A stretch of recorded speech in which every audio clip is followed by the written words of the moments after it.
These changes to healthcare costs have significant and immediate consequences.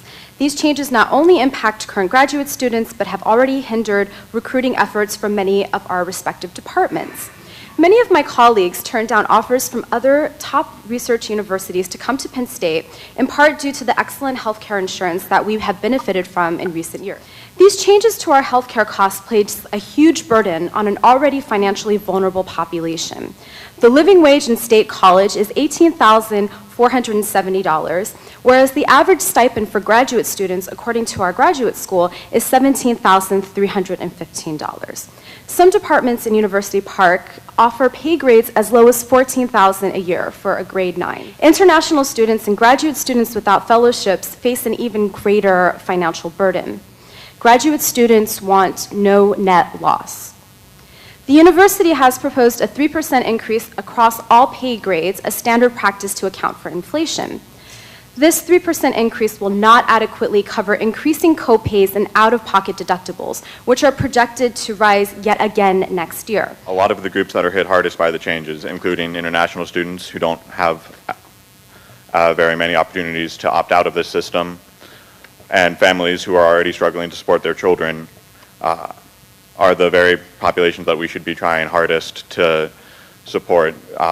The benefits that we've provided to families and their children has been a huge factor in letting us tap into a big pool of underutilized talent that our peer institutions haven't even thought to compete with us for.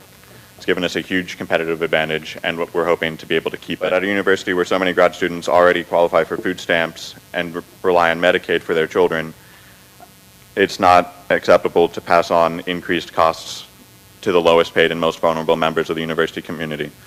That's why, on behalf of the grad student community, I'm calling on the Board of Trustees to commit to a one-year stopgap to shield grad students from the impact of the changes that Aetna is asking for in our insurance. The higher costs are catastrophic to a lot of individual grad students, but it would be a relatively small chunk of the overall university budget. We are told again and again, graduate students matter, that graduate students teach and research and represent Penn State. We are told that we would be given a voice in the process, that there would be a task force. The task force will have no public meetings. The task force will not be announced publicly. The task force will have only 6 graduate students, some hand-selected by the administration. The task force will not make information about our contract publicly available. The task force, which we are told was formed to discuss this year's changes at Aetna, will have only a few days to meet before that a contract is agreed to. The task force does not represent graduate concerns, so we have to. We have to represent the 84% of graduate students that are very concerned with the proposed changes. We have to represent the 74% of graduate students that believe the changes are detrimental to Penn State's ability to attract students.